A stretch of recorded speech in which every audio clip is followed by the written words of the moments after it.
हम module 3 start करेंगे and उससे पहले मैंने लास्ट वीडियो में ये बोला था कि मैंने एक जावा सप्लीमेंट्री करके डॉक्यूमेंट बनाया जिसके अंदर लीस्ट इंपॉर्टेंट चीज़ें मैंने डाल रखी हैं या फिर जो थियोरेटिकल बहुत ही ज़्यादा थियोरेटिकल है एंड मेरी कोई एक्सप्लेनेशन की ज़रूरत नहीं है, तो वो सारी चीज़ें मैंने उसके अंदर डाल दी हैं एंड डिस्क्रिप्शन हर वीडियो के डिस्क्रिप्शन के अंदर डाल दिया है, तो एक बार वो देख लेना।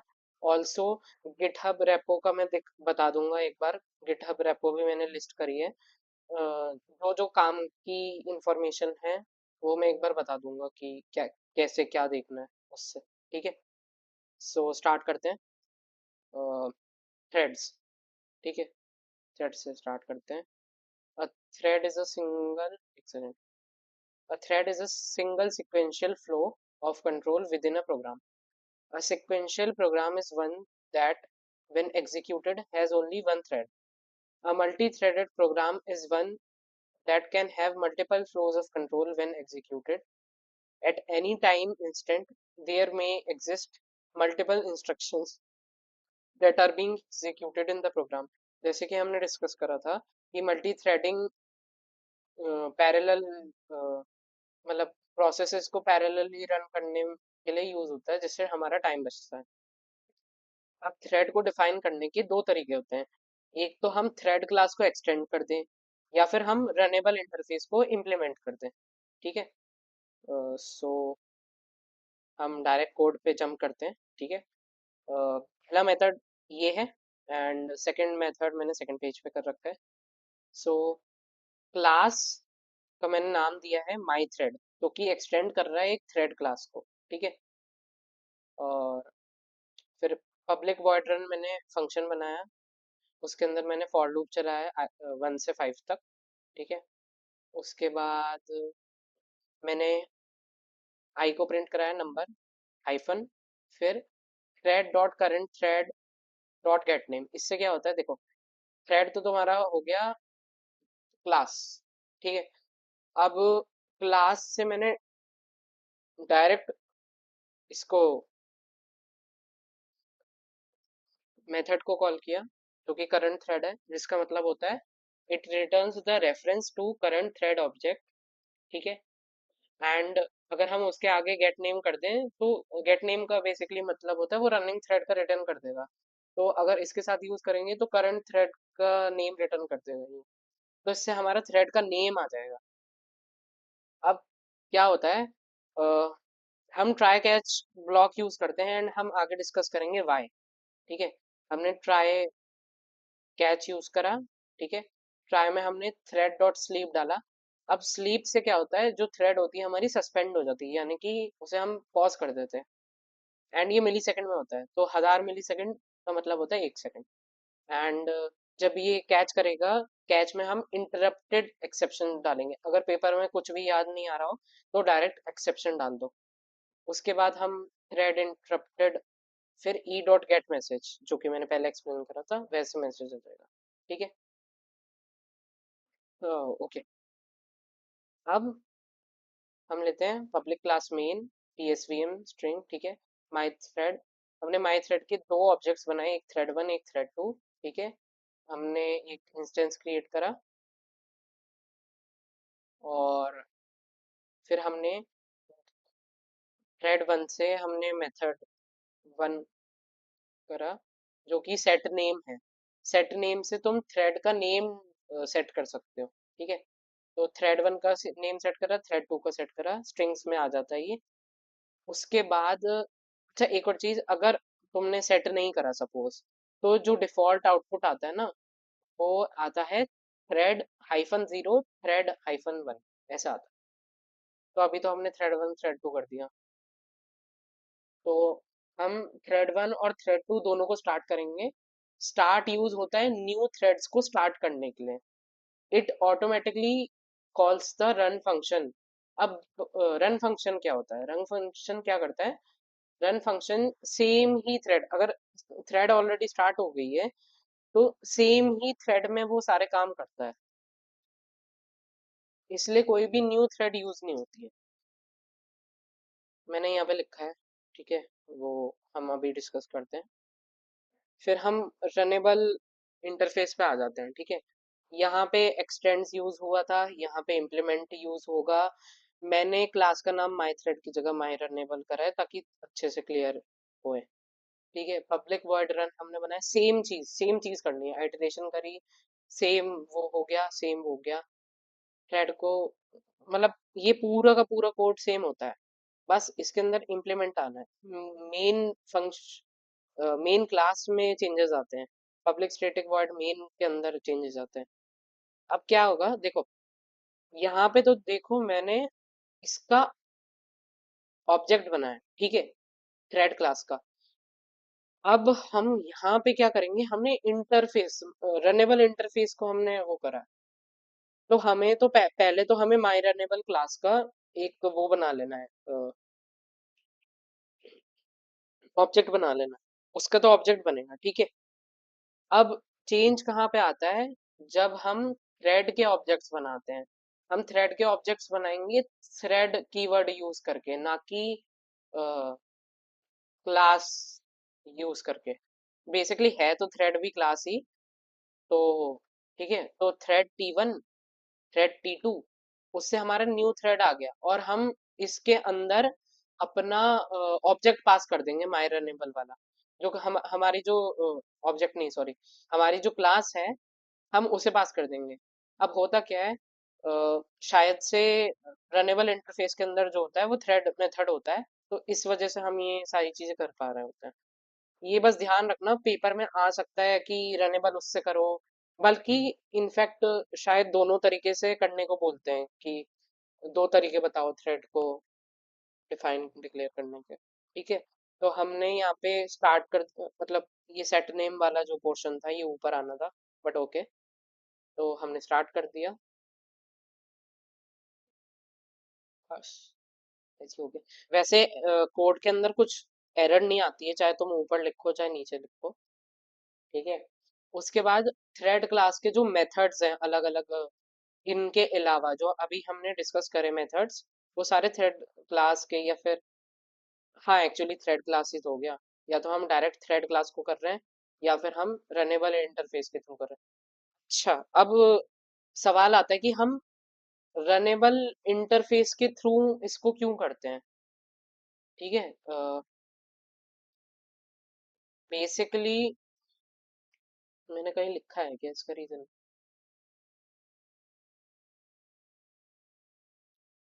चलो मैं ऐसे ही बता देता हूँ। रनेबल का हम इसलिए यूज करते हैं कि अगर हम सपोज हमें रनेबल के अलावा किसी हमें suppose different interfaces different classes को एक्सटेंड या इम्प्लीमेंट करना है, तो क्या होता है, अगर मैंने थ्रेड क्लास को कर दिया तो मैं थ्रेड क्लास के साथ किसी और को नहीं कर सकता, और अगर मैंने रनेबल इंटरफेस को करा है तो मैं कर सकता हूँ, मेरे पास ऑप्शन आता है, क्योंकि रनेबल इंटरफेस के अंदर भी क्लासेस हो सकती हैं, इस वजह से। ठीक है, एंड उसके बाद थ्रेड क्लासेस के मेथड्स आ गए, start, run, gate name, set name, ये मैं ऑलरेडी डिस्कस कर चुका हूँ। स्लीप, ठीक है, स्लीप के साथ स्लीप के अंदर लॉन्ग मिली सेकेंड में भी हम डाल सकते हैं, 1 मिली सेकेंड, एक लॉन्ग मिली सेकेंड, और फिर करंट थ्रेड, ये सारे हम डिस्कस कर चुके हैं। अब स्लीप को हमें ट्राई कैच में इसलिए डालना पड़ता है बिकॉज वो इंटरप्टेड एक्सेप्शन थ्रो करेगा शायद, इस वजह से हमें ये करना पड़ता है। एंड फिर दूसरे जो मेथड से मैं एक बार जूम कर लेता हूँ, ज्यादा जूम हो गया, ठीक है। So T dot gate ID, इसका मतलब है ये एक यूनिक आईडी को रिटर्न करेगा। बेसिकली कुछ ऐसी डिटेल्स होती हैं जिनको अगर आपको पता करना है तो आप कर सकते हो, तो ये अलग से एक आईडी दे देगा तुम्हें, ठीक है। उसके बाद सेट प्रायोरिटी इन, इसको हम आगे भी डिस्कस करेंगे, इंपॉर्टेंट है ये, ठीक है। इसके अंदर हम 1 से 10 तक कर सकते हैं, बाय डिफॉल्ट 5 होती है हमारी, ठीक है। उसके बाद टी डॉट गेट प्रायोरिटी से हमें प्रायोरिटी रिटर्न हो जाती है। फिर टी डॉट इज अलाइव, यानी कि हमें ये देखना है कि कोई थ्रेड रन कर रहा है या नहीं कर रहा। इज डीमन, यानी कि कोई थ्रेड बैकग्राउंड में है या नहीं, दोनों का बूलियन में आता है, ट्रू फॉल्स ट्रू फॉल्स। यहाँ पे सेट डीमन, हम किसी भी थ्रेड को बैकग्राउंड में सेट कर सकते हैं। ट्रू करा तो सेट हो जाएगा, फॉल्स करा तो अलाइव हो जाएगा। फिर अलाइव नहीं, मतलब वो नहीं होगा background. T dot join, T dot join से क्या होता है, ये बहुत इंपॉर्टेंट है, नाम पे मत जाना, ठीक है। टी ज्वाइन से क्या होता है, जो थ्रेड पे लगा है ये ज्वाइन, जो कि टी है, जिसका ऑब्जेक्ट बनना है हम, तो उस पे तो चलो ये अ, उसको तो ये एग्जीक्यूट कर देगा, और जो बाकी थ्रेड्स हैं ये उसे पॉज कर देगा, ठीक है। फिर आता है notify, T dot notify, T dot notify all. ये क्या करता है, थ्रेड को स्लीप से उठा देता है।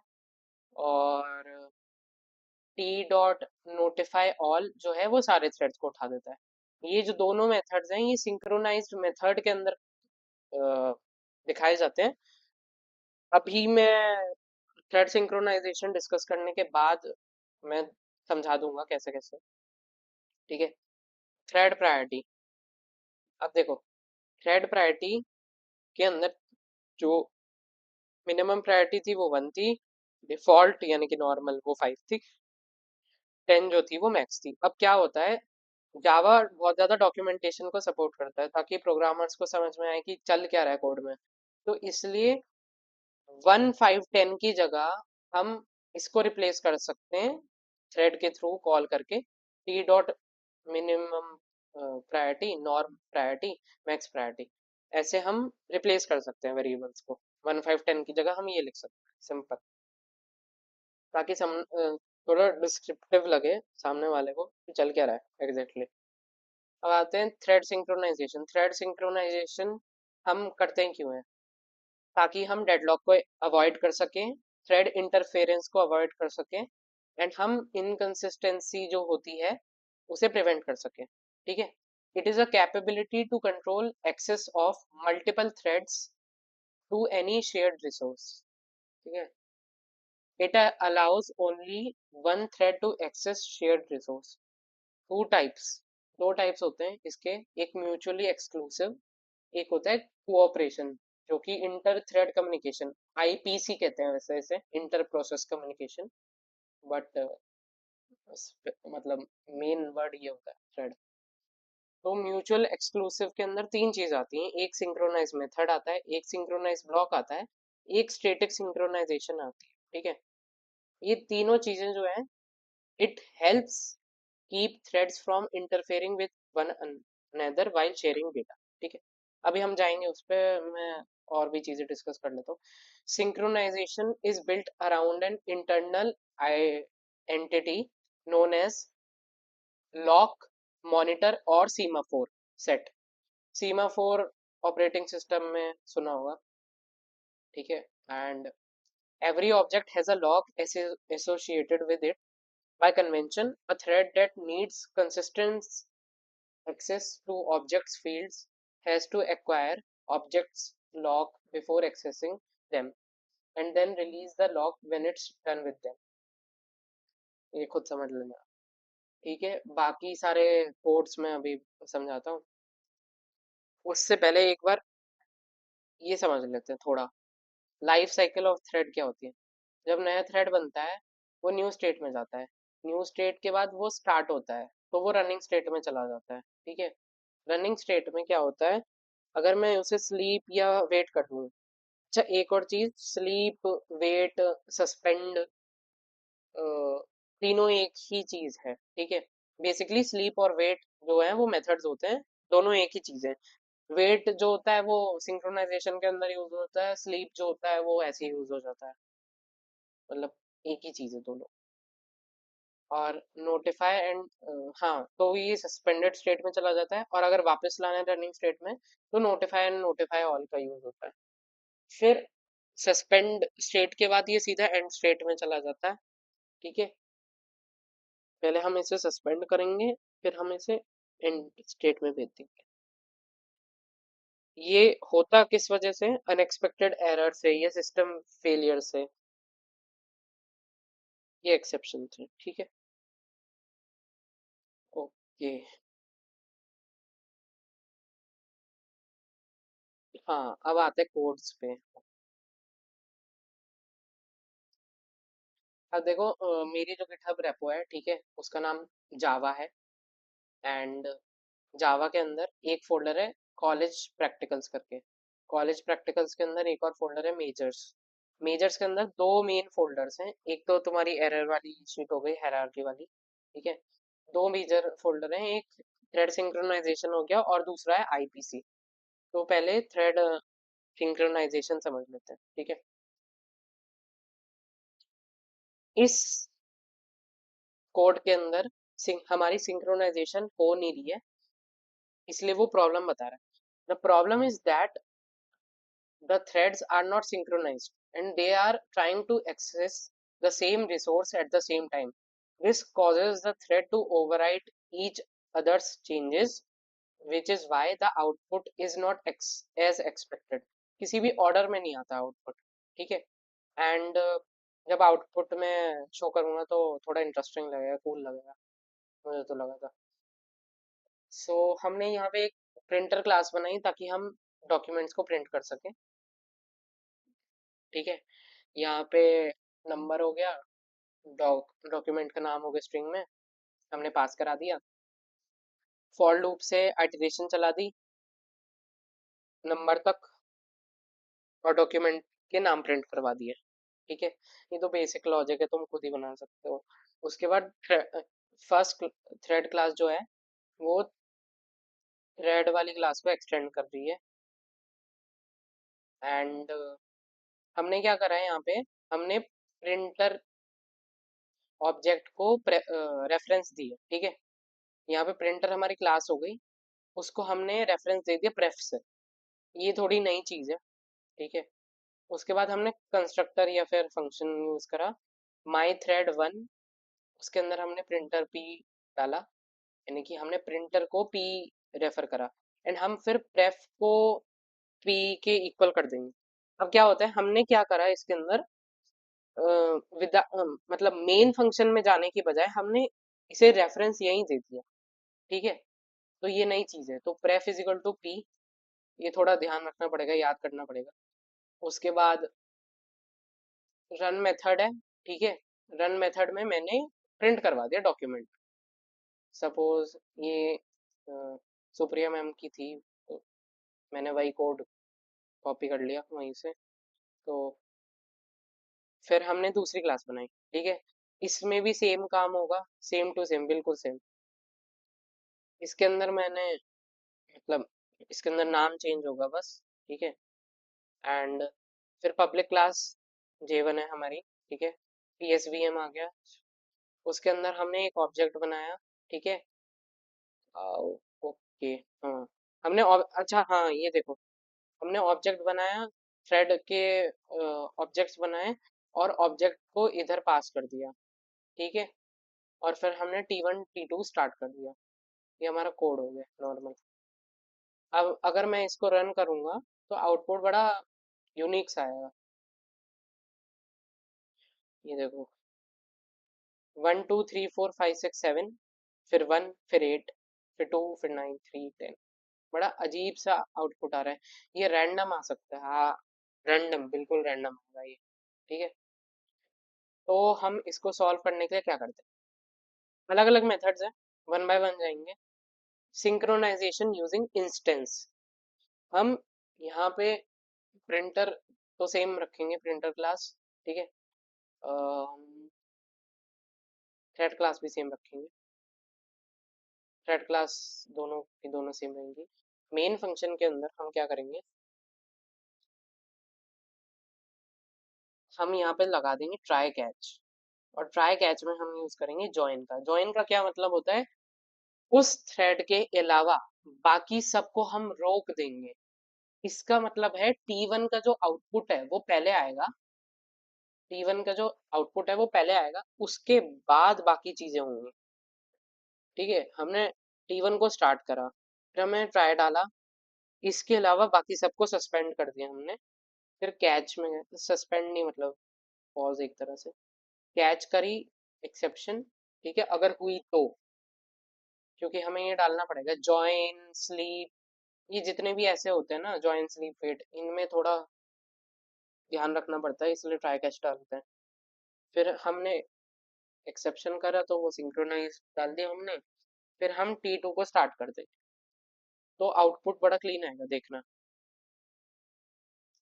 1 से 10, 1 से 10 हो गया क्लीन। अब दूसरा, हम सिंक्रोनाइजेशन पिछली बार हमने इंस्टेंस से करा था। एक बार वापस जाते हैं कोड में। हमने ऑब्जेक्ट को, एक सेकंड कहाँ पहुंच गया मैं। ठीक है, हमने ऑब्जेक्ट को तो पास किया ही किया था, हमने ट्राई कैच का यूज करा था यहाँ पे। ठीक है, अब इसमें क्या डिफरेंस आता है। अब यहाँ पे क्या आता है, हमने मेथड के आगे सिंक्रोनाइज लगा दिया, इसका मतलब है मेथड जो है हमारा सिंक्रोनाइज हो गया। ठीक है, अब हमें इसमें ट्राई कैच करने की जरूरत है नहीं। This is the easiest way to do this. बस सिंक्रोनाइज लगा दो, काम खत्म। एक वर्ड लगाने से ही काम खत्म हो रहा है तुम्हारा। और क्या चाहिए तुम्हें। 1 से 10, 1 से 10 भाई, इतना इजी। ये मेरे को पढ़ते वक्त बहुत टफ लगा था। जे, अच्छा J4 डिलीट।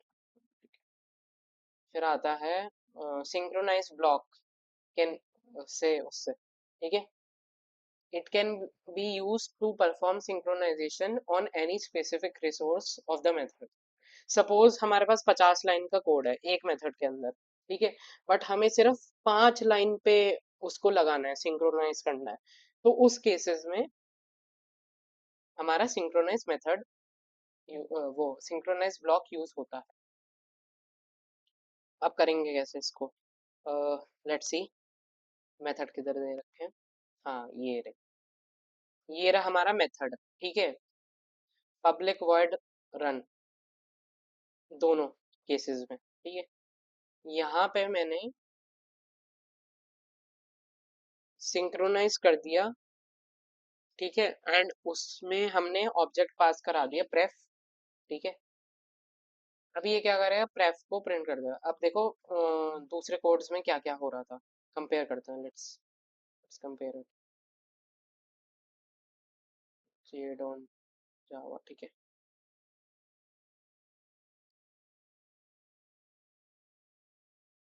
यहाँ पे क्या कर रहे थे हम,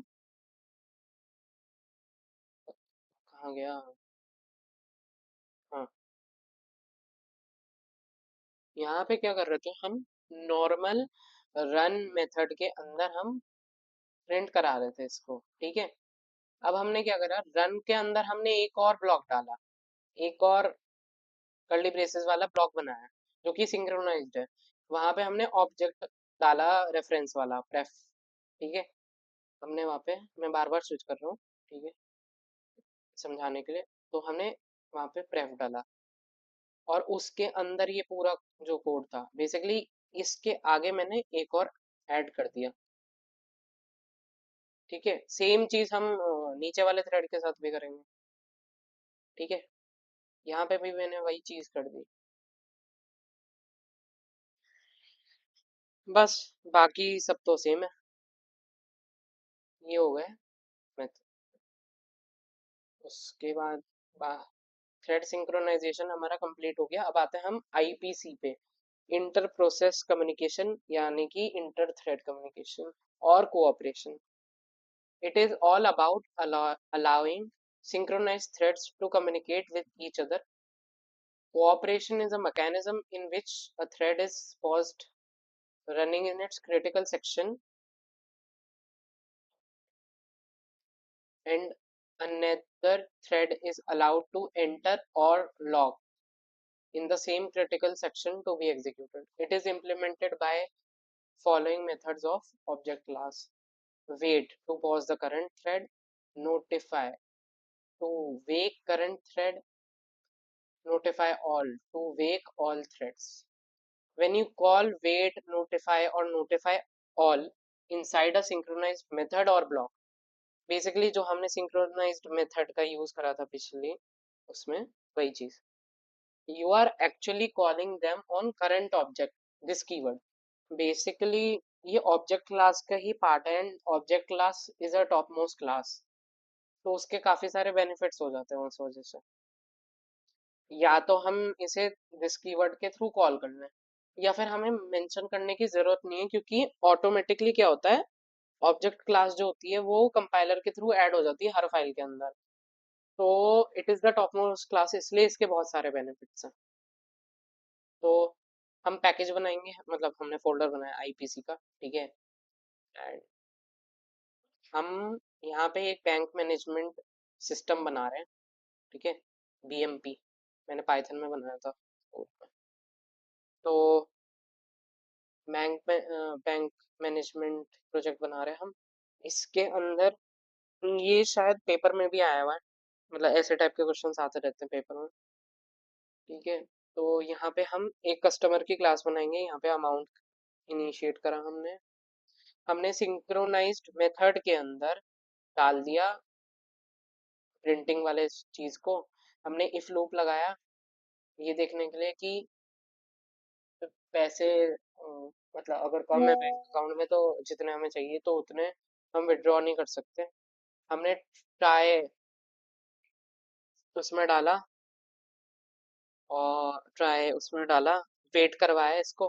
ट्राई में हमने इसलिए डाला था, एक सेकंड, इंडेक्सिंग थोड़ी सी, ट्राई, ठीक है, हमने वेट इसमें डाला क्योंकि हमने पहले ही बताया था वेट और स्लीप ये एक ही काम करते हैं, तो उसको पॉज कर देता है। अच्छा, वेट में क्या है, स्लीप में क्या है डिफरेंस? स्लीप में तो मैं मेंशन करना पड़ता है कितना टाइम दे रखा है, वेट में शायद नहीं करना पड़ता, वेट में रोक ही देता है जब तक नेक्स्ट नहीं हो, ठीक है। हमने एक्सेप्शन कैच करी, उसे प्रिंट करा दिया एक्सेप्शन को, अमाउंट को डिडक्ट कर लिया, सेव कर लिया, विड्रॉल कंप्लीट, बैलेंस को अपडेट कर दिया। हमने फिर डिपॉजिट के लिए भी ऐसे ही बना लिया सिस्टम।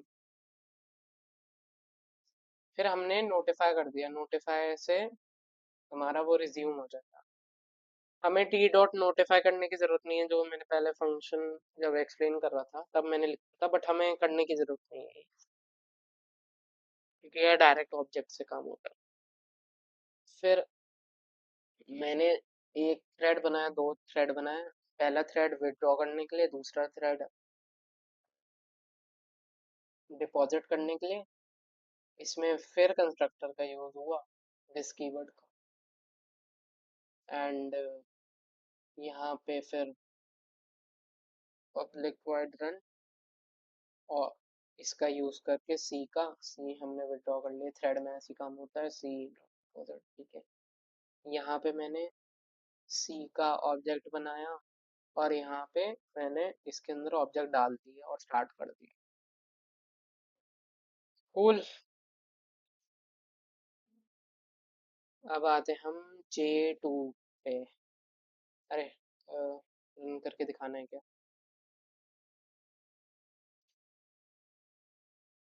छोड़ा, अभी नहीं चल रहा है ये, कुछ तो करना है। अच्छा, प्रोजेक्ट उसके अंदर डाल देना शायद इसको, छोड़ो। अब आते हम इस पे J2, ठीक है। अब ये कहलाती है producer consumer problem, also known as bounded buffer problem. It is a classic example of a multi-process synchronization problem. The problem describes two processes, the producer and consumer, which share a common fixed size buffer used as a queue. In this problem, we need two threads, thread T1, thread T2. Thread T1 से data produce होगा, thread 2 से consume होगा। However, both the threads should not run simultaneously. Basically, वही चीज है।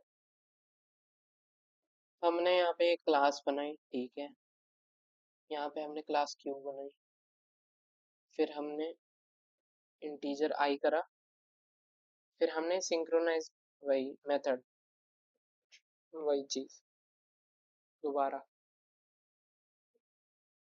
Gate के लिए, फिर पुट के लिए, पहले डेटा लाओ कंज्यूमर के लिए और प्रोड्यूसर पुट करेगा। फिर हमने क्लास बनाई प्रोड्यूसर जो कि रनेबल इंटरफेस को इम्प्लीमेंट कर रहा है। अब यहाँ पे हमने रेफर रेफरेंस दे दी, ये बहुत इंपॉर्टेंट है, लर्न कर लेना अच्छे से। रेफरेंस दे दी, फिर हमने कंस्ट्रक्टर यूज करा, फिर हमने थ्रेड को इसी के अंदर क्रिएट कर दिया। हम इसके अंदर भी क्रिएट कर सकते हैं, ठीक है, इसका यूज करके। अच्छा ये छोड़ो। एंड फिर हमने स्टार्ट कर दिया, हमने रन चलाया, आइटरेट करा, वैल्यू डालते गए, होता गया। फिर हमने कंज्यूमर को भी रनेबल से करा, ये करा, सेम चीज़ है बेसिकली। फिर हमने प्रोड्यूसर, फिर हमने क्यू क्लास का ऑब्जेक्ट बनाया, फिर हमने प्रोड्यूसर क्लास और consumer class, sorry, consumer class का ऑब्जेक्ट बनाया, एंड हमने फिर ऑब्जेक्ट डाल दिया। मेन फंडा, मेन प्रिंसिपल हर जगह यही यूज हो रहा है, ठीक है। ओके, सो फिर हम थर्ड वाले पे आते हैं, सॉल्यूशन इसका आईपीसी का। Synchronization on queue while adding and removing data on QMT, the consumer has to wait until the producer adds new data to the queue. When the queue is full, the producer has to wait until the consumer consumes data and the queue has some empty buffer. ये basically concept same ही है पूरा IPC thread synchronisation का, बस इसमें अलग अलग तरीके से यूज हो रहे हैं। And last Q int I Boolean flag, हमने फ्लैग बनाई यहाँ पे, फ्लैग को फॉल्स करा, ठीक है। सिंक्रोनाइज, सॉरी, सिंक्रोनाइज मेथड बनाया, उसमें इंटरप्टेड एक्सेप्शन थ्रो करी, ठीक है। फिर हमने देखा कि अगर फ्लैग है, फ्लैग है तो वो रुक जाएगा, और अगर फ्लैग नहीं है तो वो वेट कर जाएगा। फिर हमने फ्लैग फॉल्स फिर से डाल दिया उसे रोकने के लिए, मतलब वेट वाले ये चीज़ को रोकने के लिए। एंड फिर हमने नोटिफाई कर दिया ताकि वो वेक हो जाए। हम सेम चीज़ नीचे भी करेंगे, सेम टू सेम, ठीक है। एंड इसके अंदर भाई ये थोड़ी गंदी चीज़ है भाई, सीरियसली टॉकिंग, वो वाला बहुत आसान था, थ्रेड सिंक्रोनाइजेशन। कोड्स हैं ये खुद ही समझ लेना भाई, मेरे बस की नहीं हो रहा ये करवाना, ये सॉल्यूशन खुद ही देख लेना भाई, ये थोड़ा गंदा सा है। ये देखो मैं ये बता रहा था एरर हैंडलिंग के वक्त, E dot print stack trace, इससे पता चल जाता है कि कहाँ पे तुम्हारा आ रहा है एरर, कौन से मेथड में आ रहा है, ठीक है। बाकी थ्रेड सिंक्रोनाइजेशन वाला तो हो गया, ये खुद ही देख लेना, कोड्स वगैरह दे रखे हैं मैंने। एंड अब हम वापस जाते हैं, ठीक है। सो अब आते हैं हम स्ट्रीम्स पे, ठीक है, स्ट्रीम्स पे आते हैं हम। ये बस काम की बात सुन लो, इसमें जो काम की बात है, स्ट्रीम क्लासेस, स्ट्रीम क्लास जो होती है, ठीक है, उससे उसकी दो टाइप्स होती है, एक बाइट स्ट्रीम, एक करेक्टर स्ट्रीम। बाइट यूज होता है हमारे बाइट डेटा को एग्जीक्यूट करने के लिए, करेक्टर होता है करेक्टर डेटा को एग्जीक्यूट करने के लिए। अब इसमें दो इनपुट आउटपुट के लिए होता है, इनपुट डालने के लिए हम इनपुट स्ट्रीम का यूज करेंगे, आउटपुट के लिए आउटपुट स्ट्रीम। सेम काम जो करेक्टर के लिए करेंगे वो करेंगे reader class and writer class, simple फंडा है, ठीक है। इसमें एक और चीज की तीन ऑटोमेटिकली क्रिएट हो जाती है स्ट्रीम्स, जो कि कंसोल के साथ एसोसिएटेड होती है सिस्टम डॉट इन, जो कि हम ऑलरेडी पढ़ चुके हैं स्कैनर क्लास के साथ। सिस्टम डॉट आउट, जो कि हम प्रिंटिंग में यूज करते हैं। सिस्टम डॉट एरर से एरर का नाम आ जाता है, सिंपल। ये सारी स्ट्रीम्स होती हैं, ठीक है। फिर ये सब बकवास है। This is useless, this shit is useless, ये भी यूजलेस है। ये बिल्कुल मत पढ़ना, इसमें टाइम वेस्ट हो जाएगा तुम्हारा। इसमें से पेपर में कुछ भी नहीं आता है। जो आता है वो मैंने एक्सप्लेन कर दिया, एंड आगे भी मैं उसी को ही एक्सप्लेन करने वाला हूँ, ठीक है। और ठीक है, ये तो बकवास है। अब हाँ, कैरेक्टर स्ट्रीम से आगे शुरू करते हैं, ठीक है। Has many stream classes but main जो है वो एक फाइल रीडर है, फाइल राइडर है, और ज्यादा ज्यादा हमारा बफर रीडर आ जाएगा, बफर रीडर। अब ये बहुत इंपॉर्टेंट हो जाता है, buffered reader as a concept, ठीक है। ध्यान से समझना। It is use to read character based in console input, ठीक है। कंसोल में इनपुट डालने के लिए यूज होता है, मतलब इनपुट डालने के लिए, रीड करने के लिए यूज होता है, जो कि इनपुट डला हुआ है कंसोल पे, कंसोल से, ठीक है। हमने एक क्लास बनाई P R read, P S V M. Exception जो थ्रो करते हैं हम फाइल हैंडलिंग के वक्त, वो होती है आईओ एक्सेप्शन। ये ध्यान रखना, हर लाइन में तुम्हें ये यूज करना है, मतलब हर बार जब तुम throw P S V M use करोगे तुम्हें थ्रो करना पड़ेगा। फिर करेक्टर बनाया मैंने, ठीक है, करेक्टर सी। फिर मैंने बफर रीडर को, अब जितनी भी नई चीजें ना, स्ट्रिंग हो गया, तुम्हारी फाइल्स हो गई, ऑब्जेक्ट्स हो गए, बफर रीडर हो गए, ये सब ऑब्जेक्ट की तरह क्रिएट होते हैं। Buffer reader B R is equal to new buffer reader, new input stream. अच्छा अच्छा, ये ध्यान रखना, यहाँ पे न्यू एक ही लाइन में हमने कवर कर रखा है, न्यू बफर रीडर, इसी के अंदर न्यू इनपुट स्ट्रीम रीडर आ जाएगा, और इसी के अंदर सिस्टम इन आ जाएगा। ये हमने एक ही लाइन के अंदर कर दिया। एंड फिर हम प्रिंट करवा लेंगे जो भी हमें करना है। फिर डू वाइल लूप चला दिया हमने, ताकि हम करेक्टर को रीड कर सकें। सी इज इक्वल टू कैर, ठीक है, यहाँ पे सेमीकोलन होना था, और वी आर डॉट रीड, अच्छा नहीं, सेमीकोलन नहीं, सी इज इक्वल टू, हमने टाइप कास्टिंग करी है यहाँ पे, ब्रैकेट में कैर यूज करके हमने बफर रीडर वाले ऑब्जेक्ट को कैर में कर लिया, ताकि वो रीड कर पाए। एंड फिर हमने रीड वो यूज कर लिया, फिर हमने उसे प्रिंट करा दिया। एंड वाइल में हमने ये लगा दिया है कि अगर वो क्यू के इक्वल नहीं है तो, मतलब अगर, पहले तो वो चलाएगा, अगर क्यू हुआ तो वो क्विट कर देगा तुरंत, पहले पहले तो चलाएगा ही चलाएगा। उसके बाद हम आते हैं रीडिंग द स्ट्रिंग।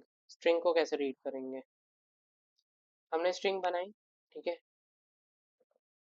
फिर हमने प्रिंट कराया वो चीज़ें। फिर यहाँ पे क्या था, हमने टाइप कास्टिंग करी थी, c is equal to char b r dot read. हम यहाँ पे करेंगे string is equal to b r dot read line, ठीक है, और फिर हम स्ट्रिंग को वो कर देंगे, प्रिंट करा देंगे। ओके, बाकी सब तो सेम ही है। फिर राइटिंग कंसोल आउटपुट, ठीक है। यहाँ पे क्या होगा, यहाँ पे हम बाइट लेंगे, इंट बी। हम क्या करते हैं, बाइट की वैल्यू को एज अ इंटीजर डिक्लेयर करते हैं, ठीक है।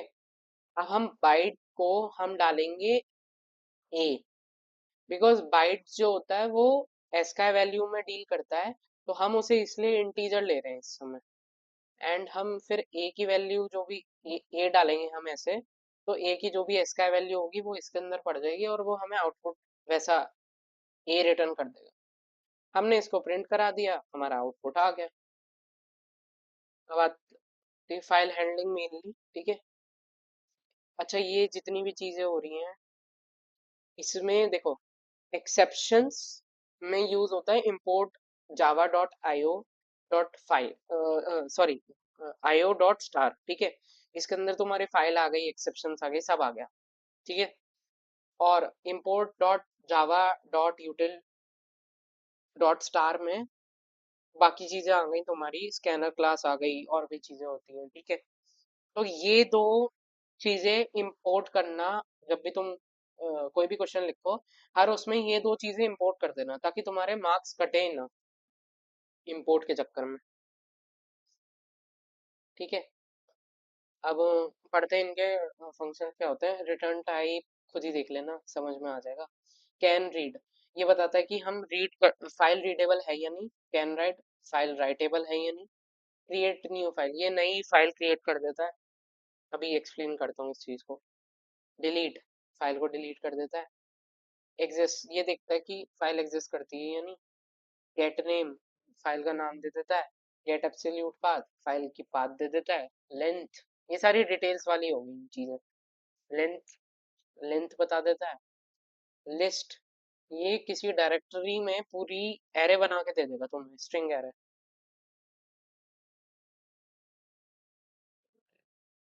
ठीक है।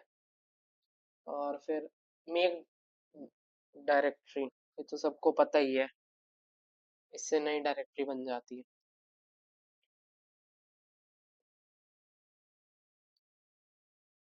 अब देखो, फाइल क्रिएशन, पहले तो मैंने यही बता रखा है कि import java डॉट आईओ करो और डॉट स्टार करो, इससे सब हो जाएगा, सबके सब हो जाएंगे, ठीक है। Public class demo psvm try catch में हम डालेंगे इसको। ट्राई में डाला हमने फाइल, देखो सिंटेक्स ये होता है, फाइल, ठीक है। अच्छा, फाइल क्रिएशन के दो तरीके होते हैं, या तो तुम्हें अगर सिर्फ फाइल क्रिएट करनी है तो ऐसे करो, अगर तुम्हें फाइल क्रिएट करके राइट करना है तो वैसे करो, ठीक है। मोस्टली केसेस में जब तुम प्रोग्राम करोगे तो राइटर वाला ही यूज होगा, क्योंकि तुम्हें राइट करने के लिए भी देंगे, ठीक है। तो हम यहाँ पे फाइल यूज करेंगे फिलहाल, तो फाइल, फिर ये हमारा ऑब्जेक्ट हो गया फाइल। फिर हमने वही कंस्ट्रक्टर बना लिया, कंस्ट्रक्टर के अंदर हमने मतलब ऑब्जेक्ट बना लिया, ऑब्जेक्ट कंस्ट्रक्टर के उसके अंदर हमने फाइल का नाम पास करा दिया। तुम ऐसे लिख लो या फाइल वन डॉट टी लिख लो, फर्क नहीं पड़ता। स्ट्रिंग होने चाहिए, ठीक है, स्ट्रिंग डबल कोट्स में। फिर हम चेक करेंगे कि अगर ये क्रिएट होती है, ठीक है, तो ये प्रिंट कर देगा क्या नाम है, गेट नेम से उसका नाम आ जाएगा। वरना फाइल क्रिएट नहीं हुई और ट्राई नहीं हुआ तो कैच करो एक्सेप्शन, एरर शो कर दो, ये E dot print stack trace कर दो, उससे पता चल जाएगा कहाँ पे एरर है। बेसिकली इसमें यही होता है, ये रिपीटेटिव लाइन है, एसओपी एरर या जो भी लिखना है तुम्हें, और फिर E dot print stack trace कर दो। तो मैं बार बार ये रिपीट नहीं करने वाला, ये देखो ये है पूरा। ये सिस्टम डॉट एर जो था, ये उस उसको रेफर करता है बेसिकली, एंड वो जो है वो तुम्हारा नाम दे देता है, तो नाम और जगह भी बदल जाए, ठीक है। एंड अब हम करेंगे writing on file character stream के अंदर, ठीक है। यहाँ पे आते हैं, अब हम यहाँ पे फाइल राइटर का यूज करेंगे फाइल की जगह, ठीक है, बाकी सब सेम है। फिर हमने राइट करने के लिए ऑब्जेक्ट डॉट राइट, मतलब हम यहाँ पे एफ डब्ल्यू ले लो, कुछ भी ले लो, ठीक है।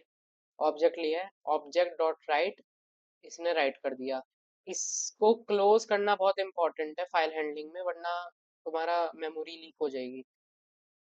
फिर सक्सेसफुली रिटन, कैच करा, वही सेम, सॉरी, सेम चीज।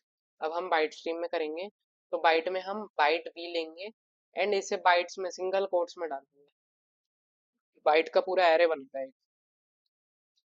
राइट करा।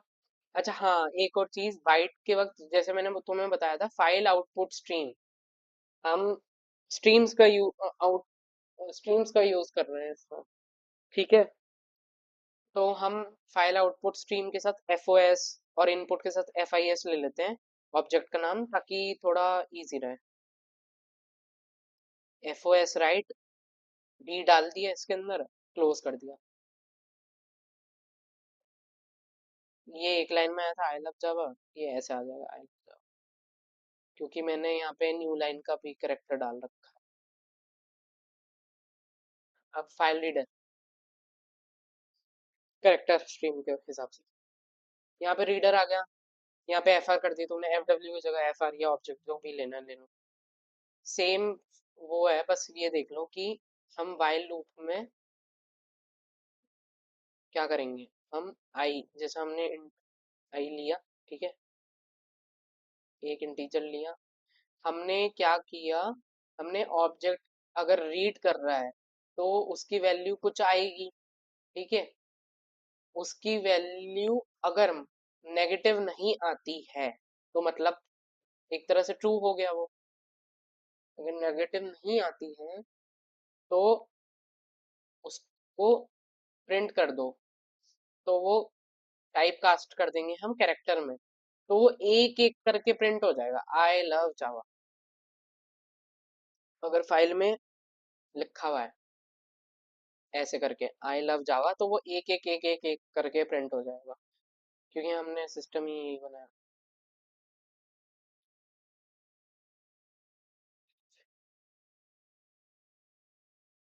फिर इसका दूसरा तरीका है, अगर हमें एक एक करके नहीं, हमें डायरेक्ट आई लव जावा चाहिए सीधी एक लाइन में, उसका तरीका ये है, स्कैनर क्लास का यूज करेंगे हम। हमने जावा डॉट यूटिल को लिया, इंपोर्ट करा, टाइमर डाला, हमने फाइल से ऑब्जेक्ट क्रिएट करा, स्कैनर लिया, स्कैनर में इसका ये ऑब्जेक्ट इसी में डाल दिया, इसका ऑब्जेक्ट अलग बनेगा, इसका ऑब्जेक्ट हमने इसके अंदर पास करा दिया। हमने देखा कि अगर नेक्स्ट लाइन है, अगर नेक्स्ट लाइन है तो वो एक स्ट्रिंग लो डेटा जिसके अंदर ये नेक्स्ट लाइन स्टोर कर दो और उसे प्रिंट करा दो, ठीक है, ये हो गया। तो फाइल रीडर बाइट, इसमें क्या होगा, हम फाइल इनपुट स्ट्रीम लेंगे, इसमें वही इंटीजर लेंगे, वही देखेंगे, सेम सेम कंसेप्ट है, ये पूरा सेम कोड है, सेम। क्लोज कर देंगे इसको। अब डिलीट कैसे करते हैं फाइल, ठीक है, हमें ऑब्जेक्ट को उड़ाना पड़ेगा, डिलीट करना पड़ेगा, ऑब्जेक्ट को डिलीट करना पड़ेगा हमें। तो इफ में डालेंगे हम ऑब्जेक्ट डिलीट करा, पहले है तो हमें क्रिएट करना पड़ेगा फाइल से, ठीक है, पहले क्रिएट करोगे तभी तो डिलीट करोगे फाइल। तो हमने ऑब्जेक्ट डिलीट करा, डिलीट कर दिया, एल्स फेल टू डिलीट, आगे बढ़ो। अब ये दो तीन टाइप के क्वेश्चंस हैं जो कि आ सकते हैं पेपर में, ठीक है, तो एक बार ये समझ लो, read and write a file, ठीक है, दोनों चीजें करनी है। हमने क्या करा, पहले तो हमने दो फंक्शंस बनाए, एक क्रिएट फाइल के, एक रीड फाइल के। क्रिएट फाइल और रीड फाइल दोनों क्या एक्सेप्शन थ्रो करेगी, आईओ एक्सेप्शन, हर लाइन में ये आना चाहिए। फिर फाइल राइटर, इसका ऑब्जेक्ट बनाया, इसमें डाला नाम, स्कैनर लिया, स्कैनर से डेटा लिया, ठीक है, नेक्स्ट लाइन, डेटा को स्टोर करना नेक्स्ट लाइन, फिर इसको क्लोज कर दिया, सक्सेसफुल करने के बाद क्लोज कर दिया, एक्सेप्शन वगैरह करी। फिर रीड में फाइल रीडर की जगह मतलब फाइल राइटर की जगह रीडर आ गया, सेम चीज करी, बस इसमें चेकिंग का प्रोसेस अलग हो जाता है। हम यहाँ पे while C H is equal to R dot read is not equal to -1, या फिर जो पहले जिस तरीके से करा था वैसे कर लो, ऐसे ही तो करा था, हाँ ऐसे ही करा था। फिर हमने टाइप कास्टिंग कर दी, फिर से क्लोज कर दिया, एरर कर दिए, कैच,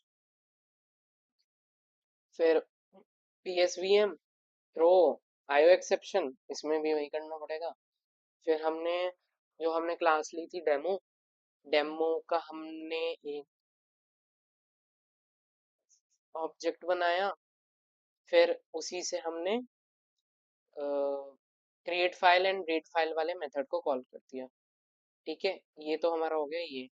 अब हमें सपोज स्टूडेंट रिकॉर्ड बनाना है, तो हम क्या करेंगे, जैसे हमने डेटा लिया था स्ट्रिंग, तो हम क्या करेंगे, नेम, रोल नंबर, एज, इसका नेक्स्ट लाइन आ जाएगा, रोल नंबर अल्फा न्यूमेरिकल है तो उसका भी नेक्स्ट लाइन आएगा, एज का नेक्स्ट इंट आ जाएगा, ठीक है। हम बिल्कुल हूबहू इसी की तरह स्टोर कर लेंगे। जैसे सपोज बस हम स्ट्रिंग डेटा लिखने की बजाय हमें स्ट्रिंग नहीं लिखना है यहाँ पे पहले, ठीक है, डायरेक्ट स्टोर करना है। Name is equal to object dot next line, खत्म।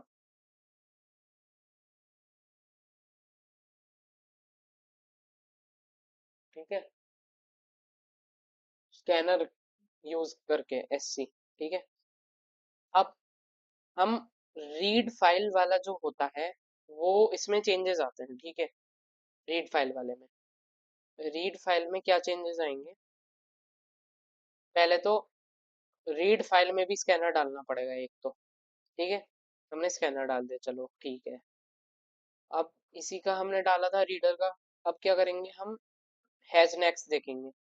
अगर उसके आगे है तो हम डेटा लेंगे, जो कि ये पूरा कलेक्शन होगा इसका, नेम रोल नंबर एज का। Data is equal to R dot next line, तो वो पूरी की पूरी लाइन आ जाएगी। फिर हम उसे प्रिंट करा देंगे, क्लोज करा देंगे, कैच कर लेंगे, हो गया। अब हमें सपोज एरे रीड और राइट करना है फाइल में, तो हम बाइट स्ट्रीम का यूज करेंगे। हम बाइट का एरे बनाएंगे। बाइट बी एरे 1 2 3 4 से 10 तक दे दिया, इसे आइटरेट कर दिया, जितनी बी की लेंथ है उतने तक आई प्लस प्लस, ठीक है। हम इसमें फॉर ईच का भी यूज कर सकते थे, जो कि हमने पढ़ा हुआ है। और फिर हमने इसके अंदर बाइट स्ट्रीम, सिंस हम बाइट स्ट्रीम यूज कर रहे हैं एंड हमें आउटपुट चाहिए, तो हम एफ ओ एस यानी कि फाइल आउटपुट स्ट्रीम का यूज कर रहे हैं। F O S write. अच्छा, ये ध्यान रखना, मैं डिस्कस करते हुए बोलना भूल गया। इसमें मेथड सेम रहता है, रीड हो गया राइट हो गया, दोनों में बाइट और कलेक्शन, वो बाइट और कैरेक्टर स्ट्रीम में दोनों में सेम ही रहता है, ठीक है। तो ये ए आई इंडेक्स हो गया एरे का, एक एक एक एक करके प्रिंट हो गया, खत्म। सो ये मॉड्यूल भी मेरी तरफ से ओवर है, ठीक है। मैंने एक्स्ट्रा चीजें उसके अंदर डाल दी हैं। इसके अंदर शायद रेगुलर एक्सप्रेशन आता है, ठीक है। वो आज तक पेपर में आया नहीं है, and that is not important. मतलब जो भी मैंने पीवाईक्यूज देखे उसमें तो नहीं था। So that's all. Thank you.